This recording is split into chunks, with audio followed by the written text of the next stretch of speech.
Thank you very much, Jianmin, and thank you for having me. So today I'll talk about the computational approaches that we take to study voltage-gated ion channels, and hopefully I'll say some things about health and disease. So the motivation for me for studying voltage-gated ion channels is that they're important for the propagation of electrical signals in excitable cells. And of course, this is a schematic that shows that it's the coordination of the action of several types of voltage-gated ion channels that shapes action potentials, which are crucial for cellular function. So in very basic terms, when the membrane potential reaches a threshold value, voltage-gated sodium channels can open and let sodium ions in.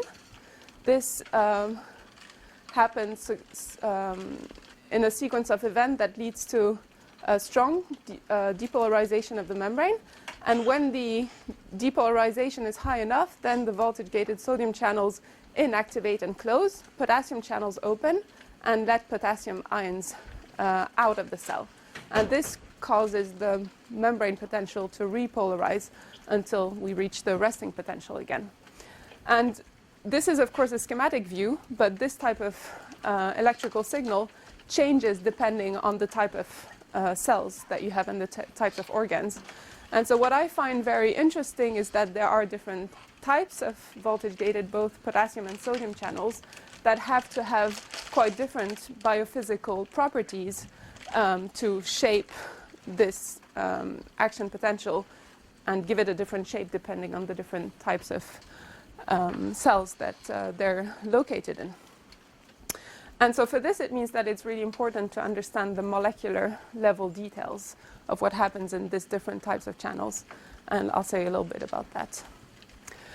So basically, like I said, what happens when the membrane changes polarization state, and in that case it depolarizes, what you see is the appearance of ionic currents. And these are pretty fundamental recordings that were done in the giant squid axon, and these are actually sodium currents coming in. But if you suppress these ionic currents, what you'll see is the appearance of another type of currents that are called gating currents, and that are transient in nature. So these currents occur, and then soon enough they will stop. And if you look at the magnitude here of the currents, you can see that they're much, much smaller, and they're also of different nature. But what I want to stress here is that the gating currents happen before the ionic currents.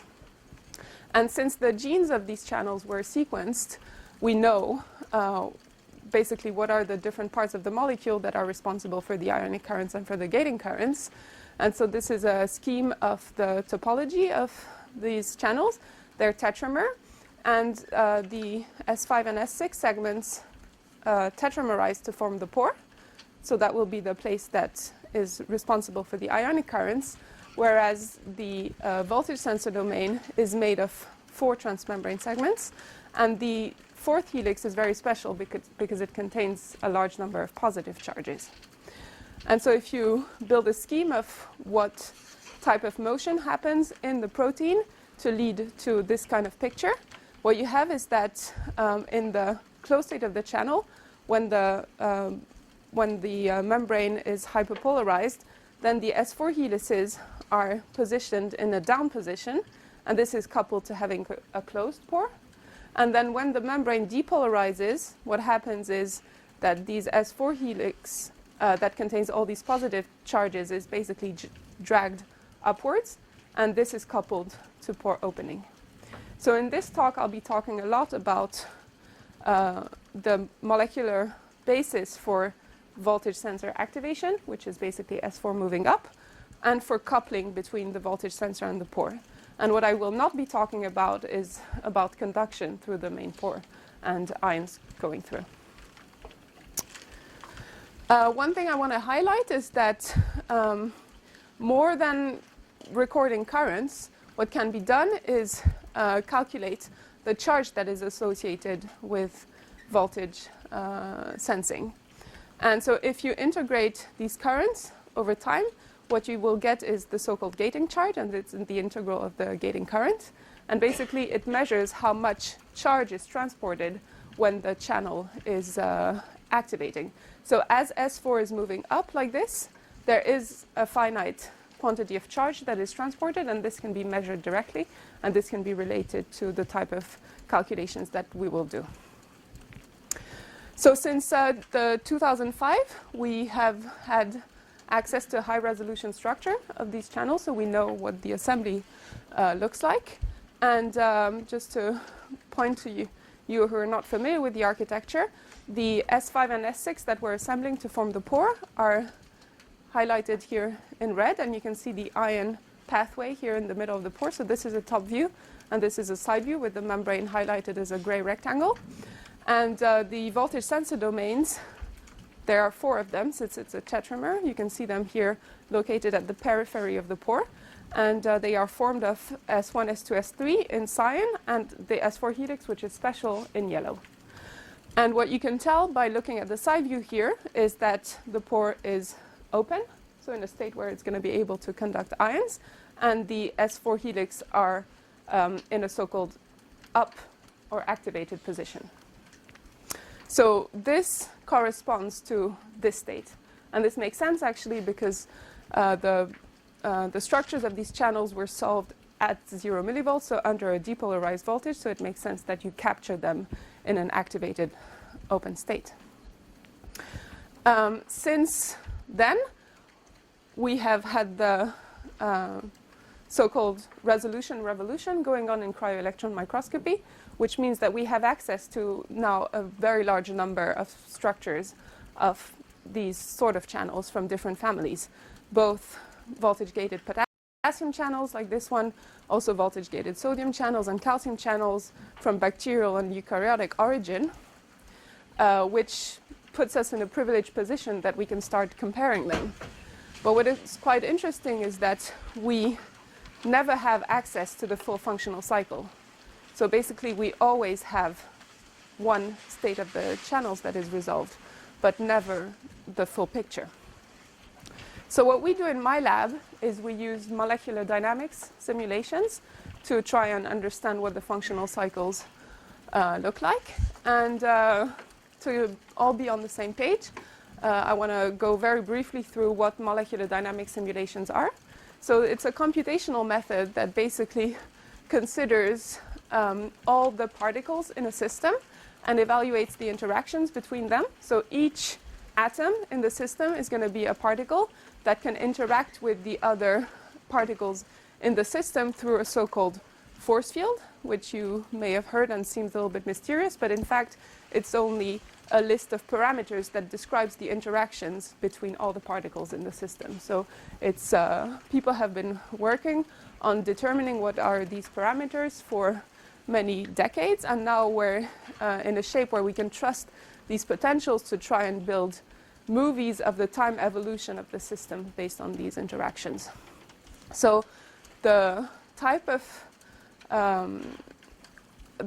calculation that we're doing is we're integrating the classical equations of motion, and we can control pressure and temperature to be in conditions that are similar to the ones that are imposed in the lab.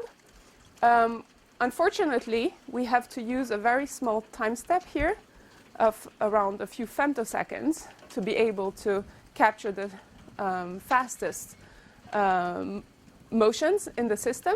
And so if you're interested in the timescales that happen over which biological processes happen, they're definitely not of the order of femtoseconds. So usually more milliseconds at least. So this means you have to repeat this time step millions, billions of times to be able to see what happens. So we use large supercomputers to do this, and then we're able to follow the time evolution of the system.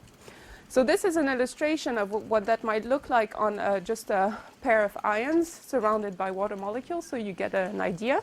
But the type of system that we study will be a single channel embedded in a membrane with a solution of ions around it. And you'll see shortly what this may look like. I'm listing only a couple of details here for people who might be more specialized in these kind of methods.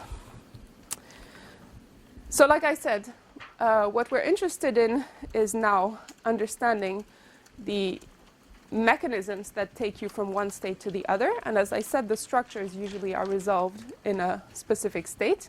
So in the case of this channel Kv1.2 that I introduced earlier, what we had was one activated open state. And so we thought that we could use molecular simulations to apply a potential that would trigger the conformational change to the resting closed state. And then we would not only be able to have access to the state that was unresolved, but also to the pathway that was linking the different states.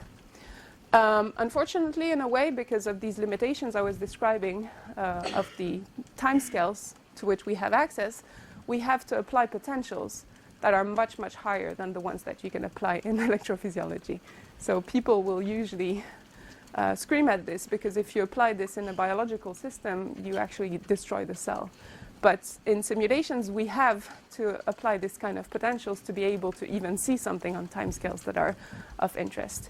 And I'll show you, I hope, that we still, even though we apply potentials that are much too high, we make predictions that then we can test with experiments, so that we're satisfied even though this is a high potential. So Lucie, yes? High temperature is just to speedize the no high temperature, high voltage. High voltage, I'm sorry. Yeah. It's just simply to speed up the process. Exactly. Yes. So then we'll be able to see things that happen over the microsecond time scale, whereas under a couple hundreds of millivolts, they happen over the millisecond time scale. Yeah? Right, so then remember how I was introducing earlier the gating charge, that quantity of charge that is transported during the activation cycle. So what we do is we monitor this quantity along time. And as I said, we start from the fully activated state, and we're applying this negative 700 millivolts to drag the system to a more resting state. And so we start with a total charge of 0, and then we just follow how the charge is evolving along time. And so this is 2 microseconds. So remember I told you that 2 femtoseconds is the time step. So we have to then repeat this integration 10 to the 9 times to be able to reach this type of time scales. But regardless, the shape that is taken by the gating charge, I think, is quite interesting. So the signal is quite noisy, and that's what you expect from a stochastic system like we have. But anyways, you can see that there are times where you have a gating charge that is rather stable, and then you have times where you have pretty abrupt changes. And the beauty of these simulations is that you can go back to your system at the molecular level and try to understand what was going on while the system was in a stable state, and what was going on when it was transiting between states. And so here it is. We focus ourselves on the voltage sensor domain, so this domain that is made of the assembly of S1, S2, S3, and S4. S1, S2, and S3 are in a transparent or white ribbon, whereas S4 is in a blue ribbon. And we can see at a very detailed level what is going on. And as I said, we started from the activated state. And in that state, the S4 helix was in a fully up position. And if you follow what's going on during this first drop, you have a first step where the voltage sensing helix S4 is moved downwards. And then in the second step, it will be another type of the same change. So let me ask you to focus your attention on this R2 charge, which is the second arginine on this S4 helix. You can see that in this state, it was an interaction with one of the phosphate groups of the lipid membrane, whereas in that state, it has jumped from this phosphate group to a negatively charged binding site that is made by these negatively charged residues here in the protein. And then during the second step, what happens is that this R3 residue that was in interaction with the negatively charged lipids up here is in contact with these 2 residues that are at the bottom of the voltage sensor domain.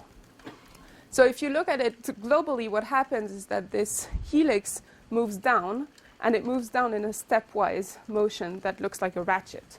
So all the interactions between the positive charges and the negative charges of the system are being transported in a concerted way, where all the charges jump from a binding site to the next in a downward motion.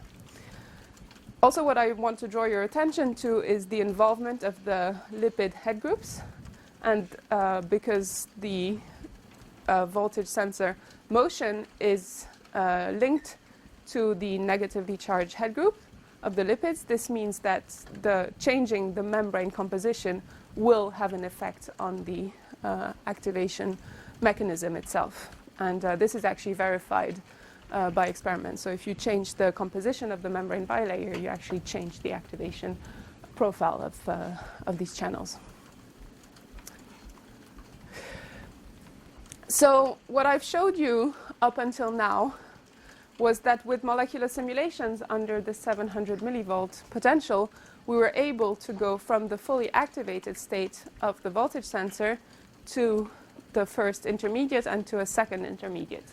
But we knew that we hadn't reached the fully resting state because there was measures of the total gating charge taking you from one state to the other, and we knew that the total quantity of charge that we had transported during these 2 microseconds was too small. So what we did to generate the other states was that we kind of followed the pathway, since we knew that all these interactions were moving in a stepwise motion. Then we could build models of the next steps until we reach a value of the gating charge that is compatible with the experiments. And we did this, and this led us to propose a model that involves 5 states instead of the 3 that we were able to see with a brute force approach of molecular dynamic simulations. And this is also compatible with pre-existing cysteine cross-linking experiments that had shown state-wise cross-linking possibilities. And nowadays, we also have structures, like I said, of different channels. And in fact, this mechanism has been shown to be compatible with the different structures. So this is when I argue that we were able to see things with molecular simulations before they were it was possible to see them in structures. So this means that the whole procedure is able to generate insight before you can get structures of these type of channels. And I should mention that when we did this, it was not a particularly original idea, so many other people actually used a similar procedure and reached similar insights. And so now I would say that it's very well established that this activation process occurs in several steps and involves this downward motion in a ratchet-like fashion.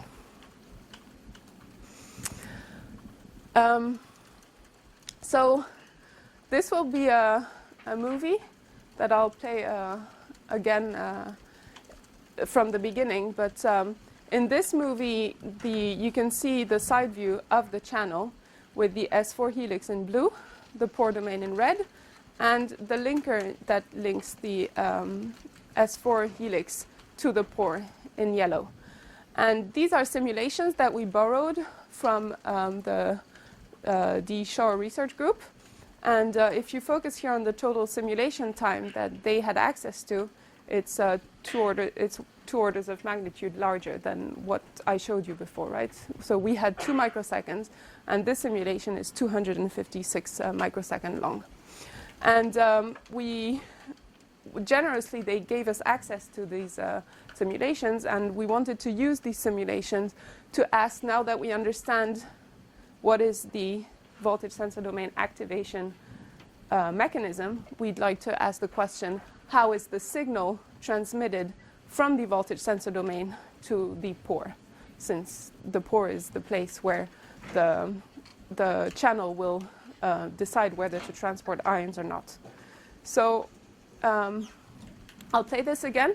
Look at how the S4 helix here is moving down, and look at how this is transmitted to the pore.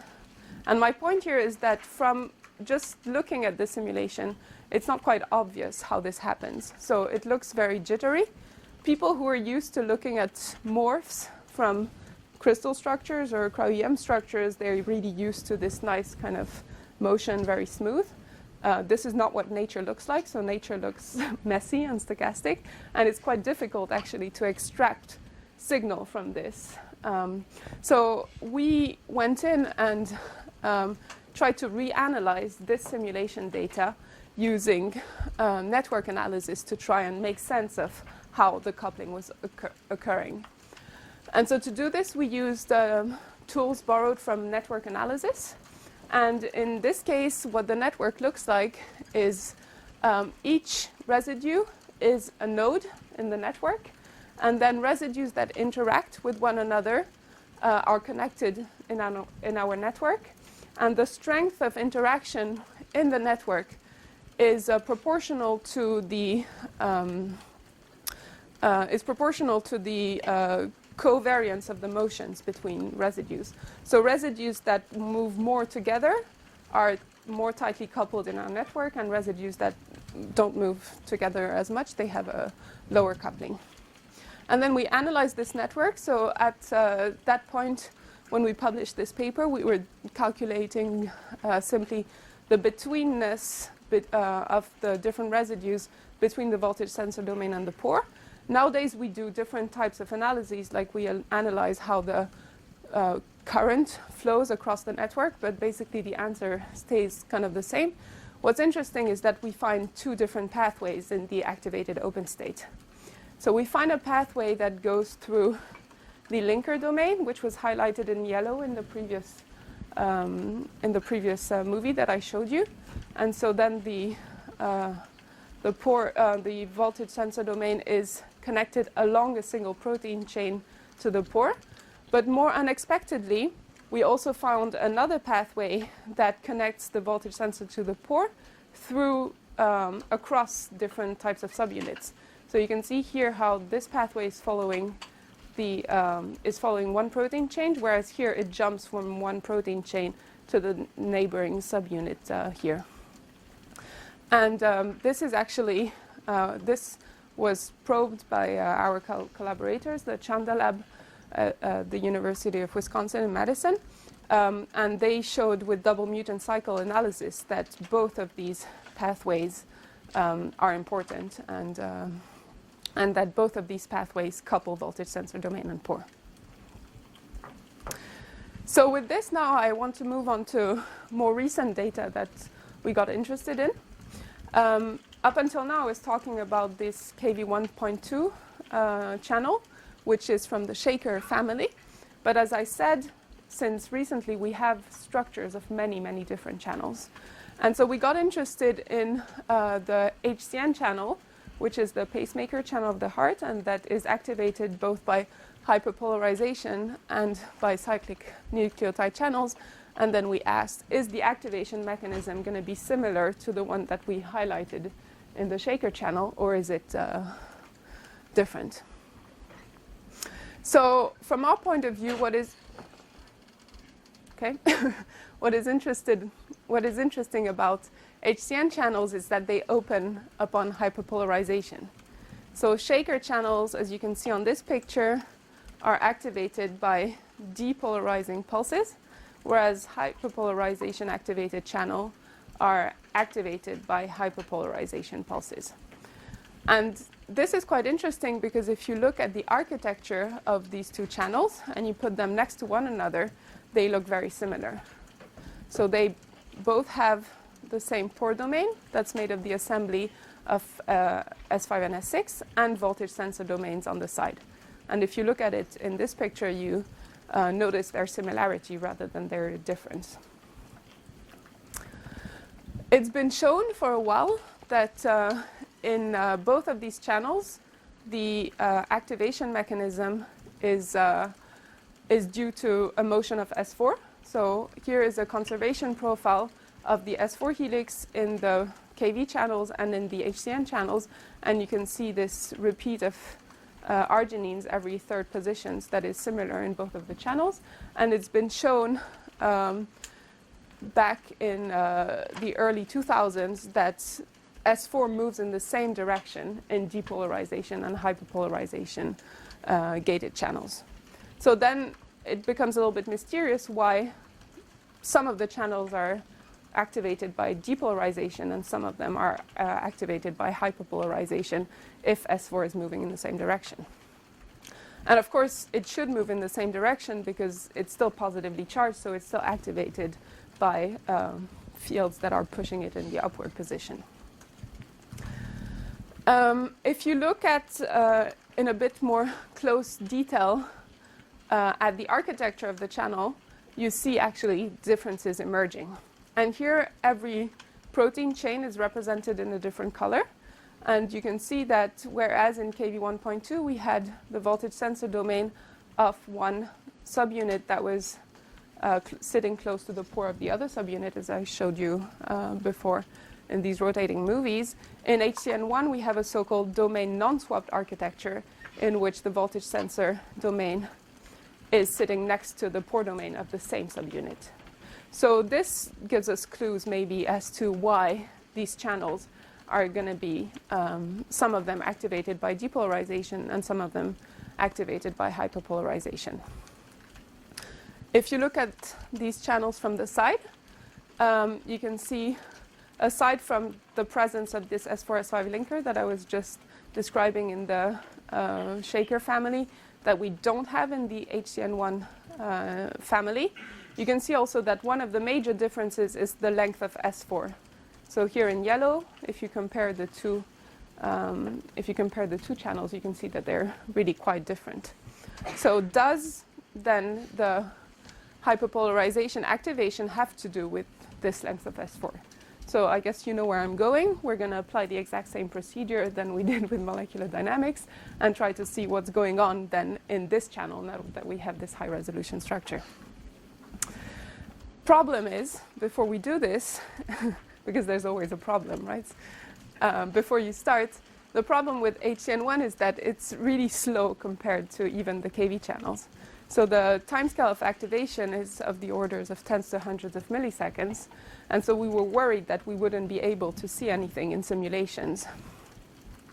So what we did is we were inspired by the group of Pancho Bezzanilla.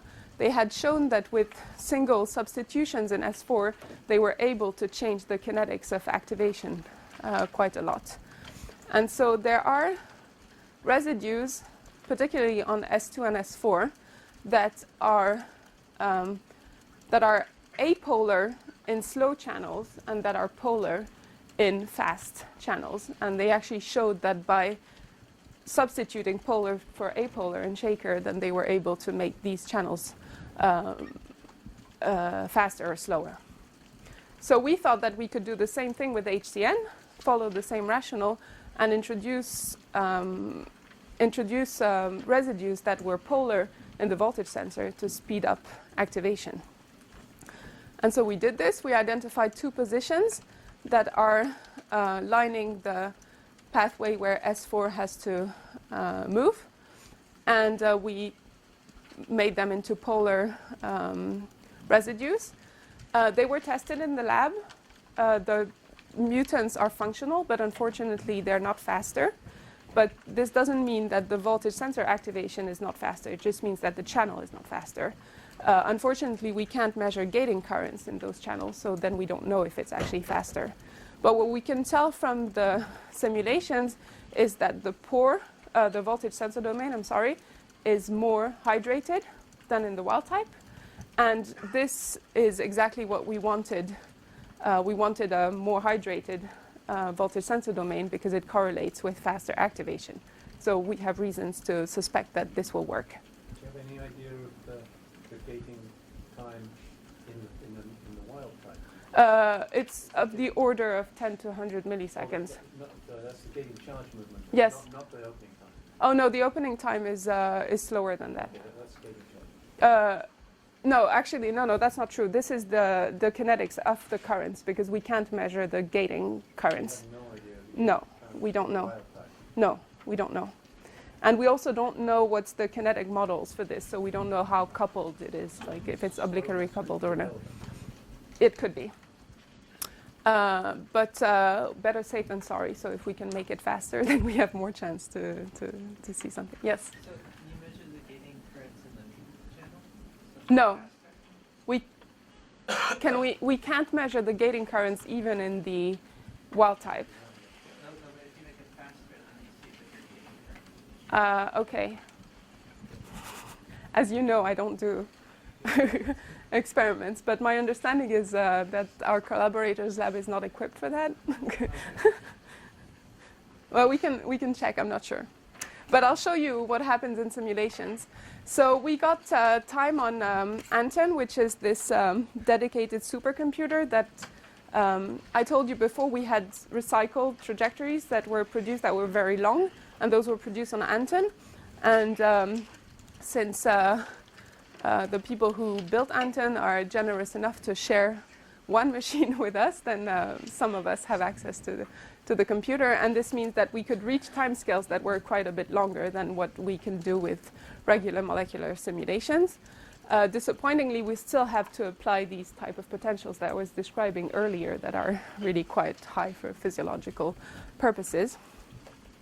But anyways, we're able to then see what activation looks like. So we're starting from this depolarized state where S4 is up. Remember, in HCN, this means that it's resting and it's closed. And we're going to try to go towards an activated open state.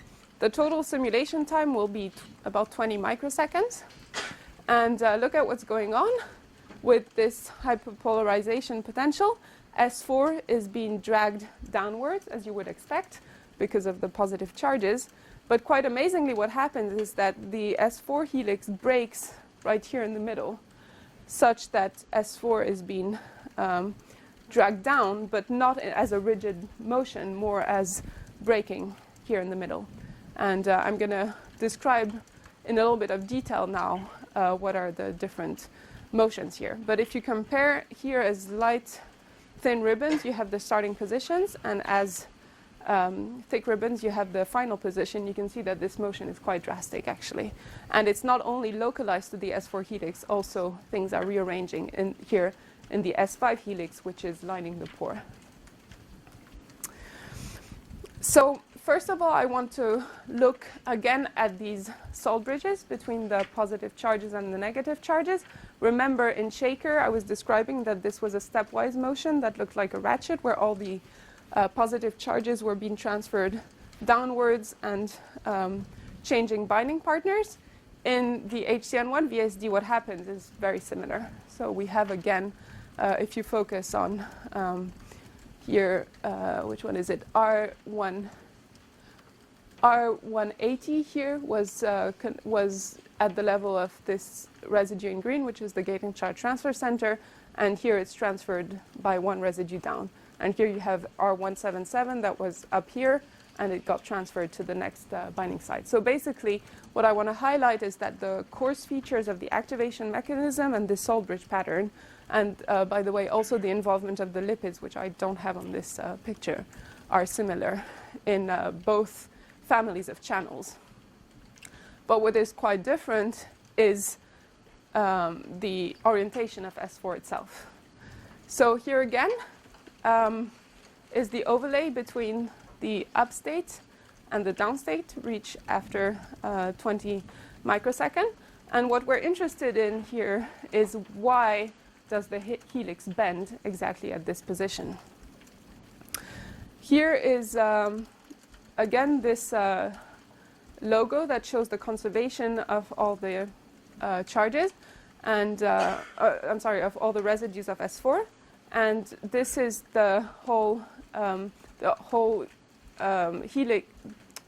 The whole sequence is a helix in the up state, but then in the down state it's broken here. And here on this figure, I'm highlighting where this happens, and you can see that it happens at the level of this serine residue that is between arginines. And you might know that serines are typically a type of residues that allow bends in helices, and that's because they can create hydrogen bonding to backbone atoms in the protein.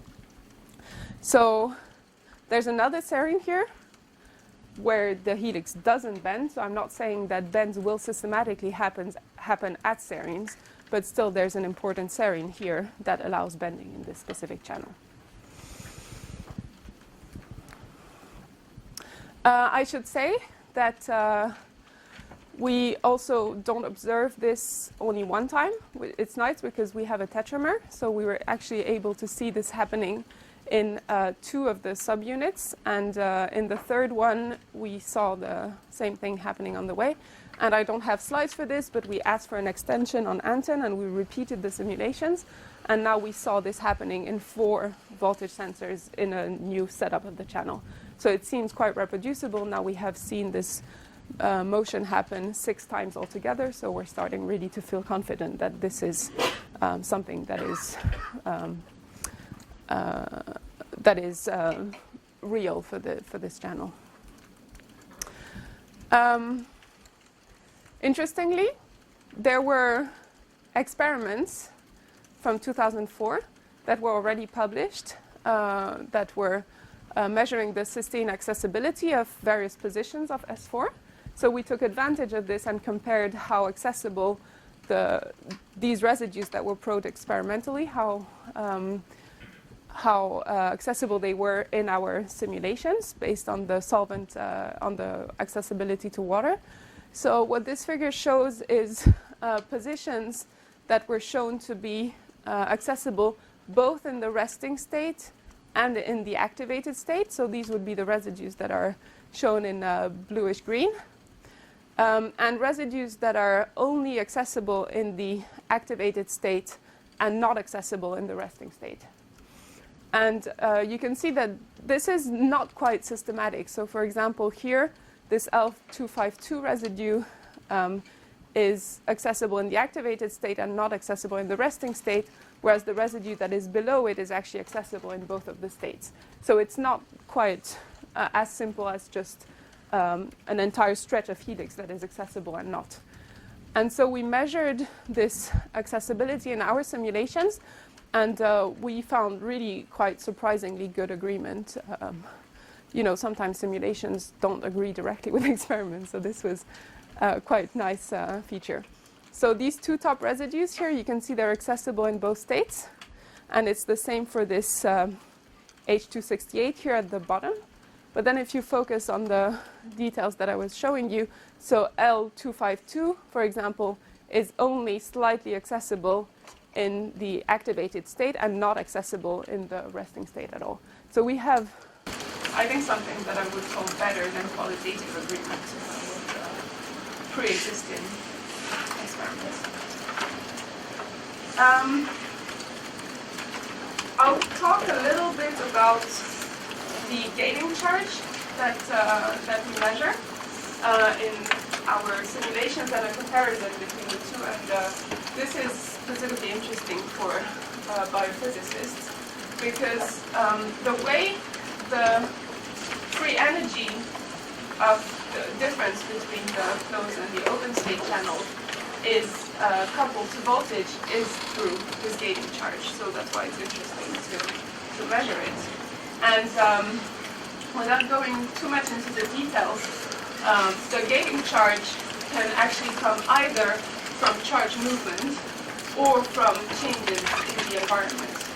And we can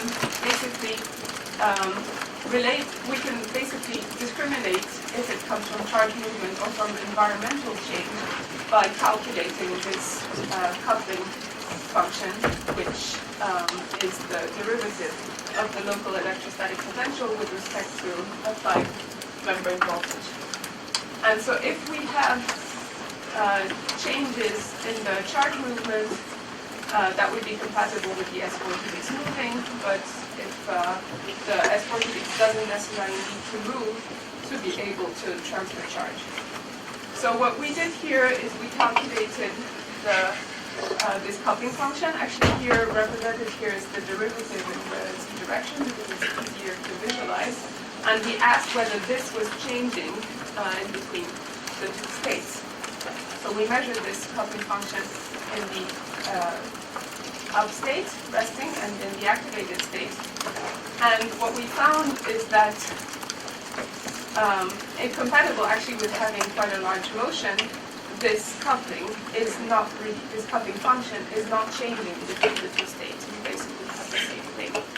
And so basically what this is saying is that this is a relatively static environment in which the helix moves, rather than the helix moving that changes the electrostatic environment. So then we can also look at the different residues and how they contribute to this. And so here you have the total charge being transported along the sequence, and then you have the contribution of the individual residues. Red ones will be negatively charged residues, and blue ones will be positively charged residues. And here we're showing on the same data than along the sequence here, but projected onto the structure. And the residues that contribute the most are shown as thick residues, and the ones that contribute least are shown as thin residues. And basically what this shows is that the S4 helix is the one that contributes the most to the charge. So here you're integrating along this axis, and you can see that for each voltage sensor domain, you are transporting something between 1.5 and 2 charges. And remember that I told you that 2 of the voltage sensors were activated fully. One was activating halfway, and the other one was not activated.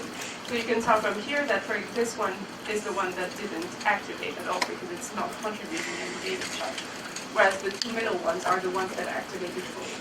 So we predict a total gating charge per subunit that is of the order of 2 charges. But of course, we don't have the experiments to probe this, so this is a prediction from computation. And if you compare to what's happening in the first channel I presented, KB1.2, there's something really quite interesting that pops up. I don't know if you notice it at first glance. It's that whereas in KB1.2 it was really only the positive residues of S4 that were contributing, what happens in Htn1 is that the negative charges actually contribute quite a bit. So this means that it's a bit, I was saying that we ruled out the transporter model, and that it's a rather static environment in which this S4 helix moves, but the negative charges move enough to contribute something. So it's not a rigid motion of S1 to S3, but the negative charges are moving within this environment too, and they contribute to the charge much more than in 1.2. And then the final thing I want to highlight, I showed you when I was showing you the movie that it wasn't only S4 that was moving, but that also the S5 helix was moving. And so here is an overlay of the starting structure and the final structure. So the starting structure is in the light colors, S4 in gold and S5 in orange. I don't know, actually the colors are not super clear on this thing. So S4 and S5 going up here. And after activation, like I said, the S4 helix broke and became quite horizontal to the membrane. And you can see that the S5 helix moves in quite a bit.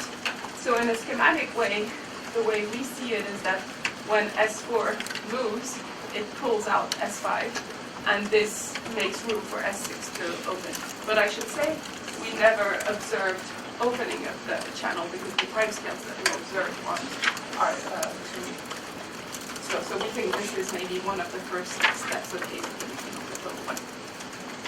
I think it is published. I know that those data actually cut off the S4 fiber. Just the physical cut. And then express the 2 half channel. It still works. It still works, yeah. But this is an SPHCN, so it's a little bit different because the S4 helix is shorter in that one. But it could be a steric thing, right? So that you don't need to have physical coupling. You just need to have room. Yeah, but so your simulation, the band of S4, is that depending on, so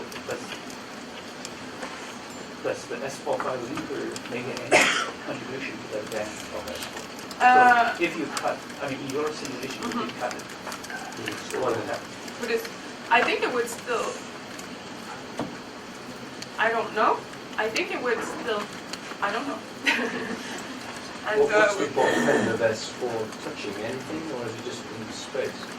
No, it's not really touching much. So there's a small bend here, and then it goes directly into S5 through a very short finger. Maybe there's a lot of subchain contacts with S5. Yeah, I don't know. But what I can tell you is that SPHCM, which they work with in Bill Zagata's lab, it doesn't have this part. It's actually shorter, so it stops here. When you say the negative charges are contributing, where are they? In S2? They're on S1, S2, and S3. Yeah, okay. Let me see. I don't know. Yeah, so they're everywhere in the voltage sensor. So when you're talking about the two extreme models of either the S4 moving through a fixed steric field or the field rearranging around it, that is in part the field rearranging around it, so that is a little bit... But we see that the field is not, the coarse features of the field are not changing. Right. But it is something other than S4 moving around S2, so... Yeah, so what I'm saying is it looks relatively static, S1, S2, S3, but the negative charges, the side chains, can change directions, which we don't see in Shaker, in fact. So, I mean, it looks like, so you didn't show any side chain. It looks like S4 and S5 are quite far apart. Are there any like residue interaction between S4 and S5? At the beginning here, yes, I'll take a movie again. So here they're in very tight interactions at the beginning, but soon here you lose this interaction. And I think what's happening is that you're really kind of pulling onto this very short finger. So it's not that there's an interaction here. This is maybe difficult to see because it's side perspective, but S4 is moving away from S5 and it's like pulling on it. Yeah. So there's during the whole course, there's no like no residue interactions between S4 and S5. Side chain. Side chain. Yes. No. Well, we should analyze this in more detail to give you a quantitative answer, but I'd say that it's not the major type of interactions. It's more the peptide chain that just can be more elongated. So it's a little. It's interesting. There's a KB9 point some channel. Okay. Also, it's domain non-swap channel. And when they cut the S4 fiber, the channel works not. It's domain non-swap, but this is activated by depolarization. So yeah, that is depolarization activity. Right. This is the hyperpolarized activity. Yeah. But right. So we have the structure of EAG, right, which is domain non-swapped, and it's activated by depolarization. Right. And so what we think is going on, and also based on the chimera work that you might have seen from Baran's lab recently, we think that the mechanism for activation is really S4 just moving up without bending, and then the mechanism for hyperpolarization taking is the bend. And the two things can in principle happen, but everything depends on what is the force that is applied on the different charges and how permissive this is to opening and closing. So I have no idea what happens in the depolarization domain non-swap, because this we haven't done, so we don't know. We can only speculate.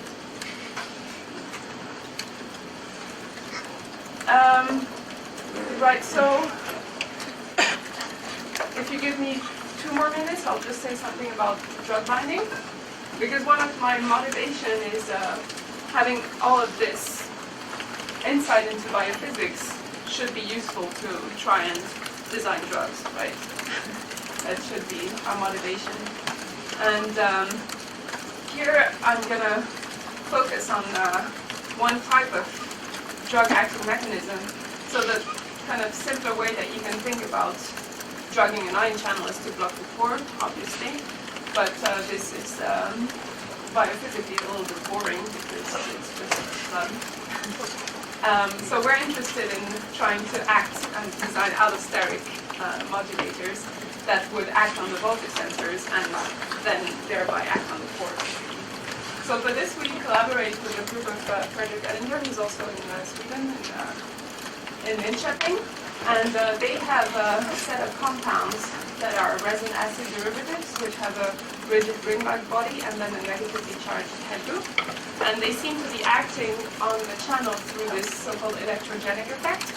So this type of compound likes to sit in the membrane with the hydrophobic core that is in transmembrane position and the negatively charged head group that is located at the top of the voltage sensor. And then S4 is dragged upwards by the position of this negatively charged head group, and this causes opening of the channel, and it makes it easier to activate by voltage.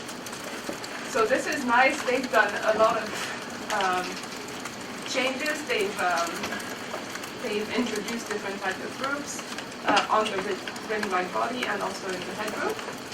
And they see different types of effects, but what they are unable to address is where does this drug bind, and so they come to us to try and understand this. So what we did to study this effect is do docking and then do molecular simulations to try and assess if the docking modes that we find are stable or not. And basically we have two candidate sites, one that is at the junction between the S3 and the S4 helix, and one that is at the junction between the S4 and the 4. Because in both of these regions, then you have the positively charges of S4 that are facing towards this direction or towards that direction. So that creates two favorable electrostatic pockets. So we did docking, and then we do simulations over the 500 nanosecond time scale to try and see how stable this is. And in fact, we found that while this pocket was quite unstable, the other pocket is remains stable over this period. And so we think that this might be contributing quite a lot to the effect. And if you look in more details at the type of interactions that you have there, you have, like I said, interaction with a positive charge that is at the top of S4. And so that would be the primary reason for this electrogenic effect, which is favoring the activated open state of the S4 helix. But also there is a tryptophan residue that is on the S5 helix that creates a nice interaction between the ring-like body of the ring-like body of the drug and the channel. So we thought that this then was there was an easy way to test this, and what we suggested to Fredrik Ellinger and his group was to mutate, knock out the arginine and knock out the tryptophan, and then this should suppress the effect. And guess what? It didn't actually completely work, so it has actually much more complicated effect. So now we think we have, I'm sorry, I'm doing the back and forth, but so this pocket we found was not stable, but then we think there is another pocket which looks more like this binding mode, where the drug is bound inside of the voltage sensor rather than on the side. So still between S3 and S4, but from the inside of the voltage sensor rather than from the outside. And so now they're doing more experiments to try and validate this and try to quantify if it's possible that there are two pockets, in which way do they change. And actually I see that you're making this kind of motion. That's exactly what we're testing. So we're doing mutagenesis around the helix to try and see in which way you rotate, depending on the position of the compound. So yeah, this is the ongoing. So this is basically what I wanted to say today. I wanted to show you that molecular dynamics simulations at this stage are mature actually to be able to have predictive power, and that we can generate hypotheses that are testable by experiments. What I think is really quite interesting is that now that we have structures of different channels, we're starting to see different activation mechanisms, but I think it's impossible that all the channels will behave in completely different ways. So now we have to do this type of experiments and gather enough structures to try and understand the different categories of mechanisms, because some features should be conserved across families. So that's exciting. And then finally, I just gave you a little glimpse into what we're trying to do in terms of modulation, and to show you that when we can't apply techniques that have been done for drug discovery, generally we can use molecular simulations to tackle more complicated binding modes that have to do with binding to the lipids and affect the different states of the channels in different ways. And with this, I would just like to acknowledge people that have been involved in this work. Here I'm listing people who were involved in the early stages of this work. So Munir was actually my Ph.D. advisor, Mike Klein was my postdoc advisor, and these were postdocs along the way that were part of the first stages of the work. And the later things, especially on the Htn channels, have been done by Marina Kasimova, who's a postdoc with me, and network analysis by Tyler and Annie here. And the last part of the work is actually a succession of master students who've done this work with the drugs, Panos, Arina, and Stina. And I'm very grateful, especially to our experimental collaborators and to the computers that allow us to do this work. Because it's really lots of computing time, so it's good that. And I would like to thank you for it.